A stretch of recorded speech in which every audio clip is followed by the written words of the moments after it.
Muy buenas a todos, bienvenidos a un nuevo curso en el canal de Magic Code. Esta vez vamos a ver las bases de datos SQL. Vamos a hacer un curso de base de datos SQL relacionales o lenguaje SQL propiamente dicho. Bien, para comenzar vamos a hacer una pequeña introducción. Me he armado una presentación aquí sobre qué es una base de datos, qué es una base de datos relacional y qué es este lenguaje SQL. ¿Sí? Vamos a unir todas esas piezas. Bien, para empezar, ¿qué es una base de datos? Bueno, vamos a comenzar por lo más básico, que es una base de datos. Podría ser, no sé si se acuerdan, estas guías telefónicas donde se almacenaban los números de las personas y las direcciones también, por lo cual vemos que la privacidad no existía tampoco antes. Bueno, esto es una base de datos, simplemente es un lugar donde se almacena información de forma estructurada, ¿no? Con un cierto orden. Vamos a checar esto un poquito, se ve mejor, ahí va. Bueno, es un lugar donde simplemente se almacena información con un determinado orden, ¿no? Con una estructura.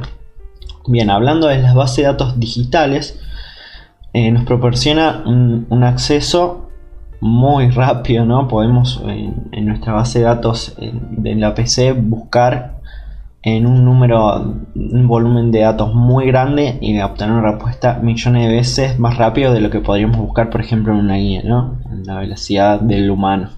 Bien, proporciona un acceso a los usuarios para visualizar, ingresar o actualizar datos. Podemos editar, manipular la base de datos a voluntad, a diferencia de una guía, ¿no? Que solo podemos visualizar información.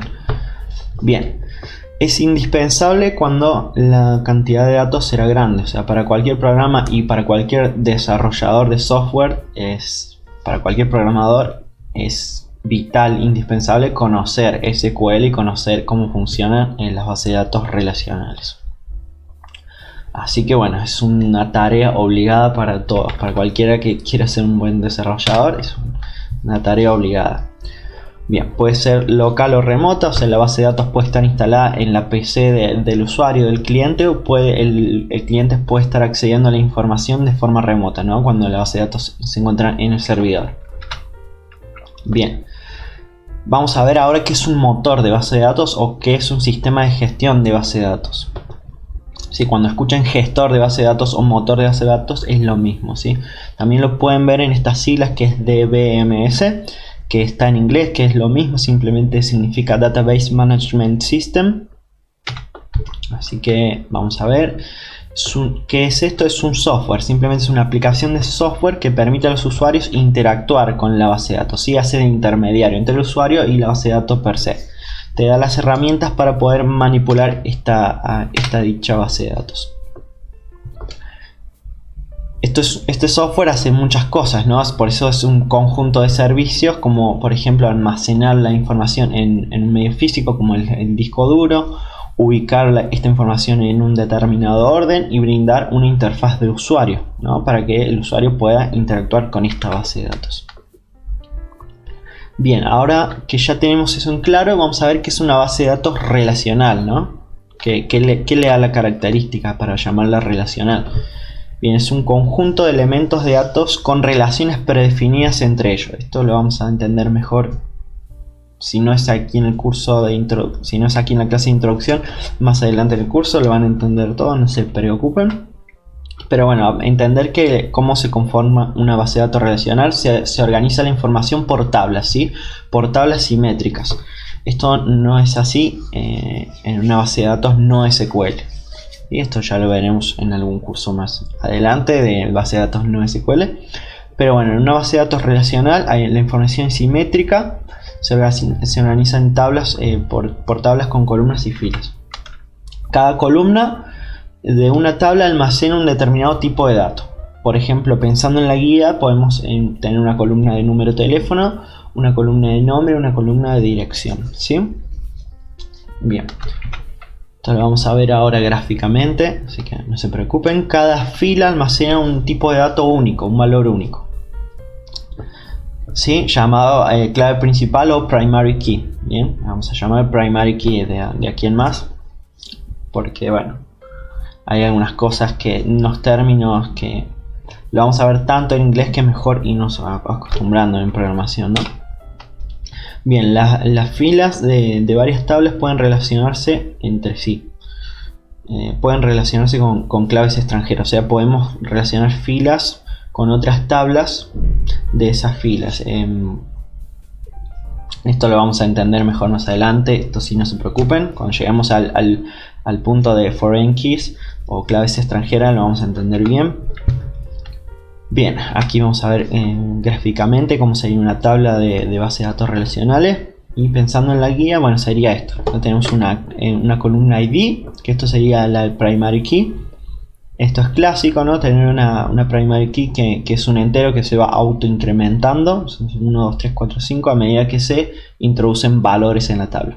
Y luego tenemos la columna nombre, teléfono y dirección. Entonces, para la primary key 1, el nombre que corresponde es este, el teléfono que corresponde es este y la dirección es esta. Perfecto. Bien, una vez que ya tenemos eso entendido, vamos a ver ahora qué es SQL. Bien, es un lenguaje de consulta estructurado utilizado para comunicarse con bases de datos relacionales. Simplificándolo, simplemente es el lenguaje que entienden estas bases de datos relacionales, que está creado para comunicarnos y editar y manipular estas bases de datos relacionales. Todos los motores de base de datos populares admiten, entienden, procesan este lenguaje SQL. Bien, vamos a ver que entender una idea que es una transacción de base de datos de una o más instrucciones SQL. Estas se ejecutan como una secuencia de operaciones que forman una sola unidad lógica de trabajo. ¿Qué quiere decir esto de una sola unidad lógica? Bueno, supongamos que en una transacción había que hacer 3 cosas, ¿no? Tenía que realizarse 3 pasos. Bien, esta unidad lógica los engloba toda esa secuencia, esos 3 pasos, por ejemplo, y los 3 tienen que ejecutarse con éxito. Cuando se ejecutan los 3 con éxito, queda la base de datos cambiada, ¿no? Con el resultado. Pero cuando hay un error en medio, por ejemplo en el segundo paso, en el tercero, en el primero, cual fuere, no se va a realizar ningún cambio en la base de datos. De esta forma se puede mantener un orden, si no sería un caos, ¿no? Si quedan las cosas a medias y la base de datos cambiada, sería un desastre. Entonces, obviamente para mantener este orden, esta armonía, se tiene que ejecutar todo con éxito o no se ejecuta nada, se vuelve hacia atrás y no hay cambios en la base de datos. Bien, trabajar con una base de datos relacional nos permite trabajar con terabytes de datos, múltiples tablas relacionales y cientos de columnas. O sea, podemos manejar muchísimo volumen de datos. Bien, le da a tus programas un acceso eficiente, veloz y preciso a los datos, ¿no es cierto? O sea, como ya les dije, para cualquier programador, conocer base de datos relacionales es algo fundamental. Bien, vamos a ver cuál elegimos para el curso. Bueno, ya lo he spoileado aquí. Vamos a usar PostgreSQL. De todas formas, ustedes pueden utilizar la que quieran. No hace falta que para hacer el curso tenga que usar PostgreSQL. Bien, vamos a ver varias ventajas de este software, de este motor. Es un gestor potente y robusto que puede manejar grandes cantidades de datos. Es gratis, es open source. Está disponible para todos los sistemas operativos, al menos los más utilizados de Windows, Linux, Mac. Es muy utilizado ampliamente para el análisis y minado de datos, también el desarrollo web. Al ser muy utilizado es fácil de conseguir ayuda online. Esto es un consejo que le sirve para elegir un gestor de base de datos, tanto como para elegir cualquier tecnología en sus proyectos. Siempre es muy importante elegir una tecnología que tenga mucho soporte, que tenga una gran comunidad. De esa forma, cuando tengan errores, cuando tengan problemas, van a poder obtener ayuda online, soporte online, porque probablemente ese error ya le ocurrió a muchas personas y ya van a encontrar soluciones, ¿sí? En cambio, si utilizan tecnologías que prometen ser muy novedosas o tener mucha ventaja sobre los otros competidores más populares, por ahí se les puede complicar cuando se encuentren errores y no haya mucho soporte online, ¿sí? Entonces, bueno, ese es un consejo que les sirve para todas las tecnologías en realidad. Bien, es una opción común para aplicaciones web, ya lo dije, y Como ya les dije, pueden utilizar cualquier otra para hacer el curso. Sí, MySQL también es muy popular para aplicaciones web. PostgreSQL va muy de la mano con Python, se utiliza mucho en el mundo Python. Por ejemplo, MySQL se utiliza mucho, va muy de la mano con PHP. Pero bueno, como les digo, pueden usar cualquiera, todas son viables. Pueden utilizar MySQL, Microsoft, Oracle, la que quieran.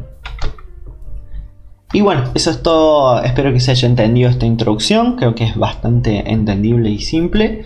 Así que bueno, en la clase que viene ya vamos a estar viendo cómo se instala PostgreSQL en nuestra PC. Bueno, si te gustó dale like y nos vemos en la próxima. Chau chau.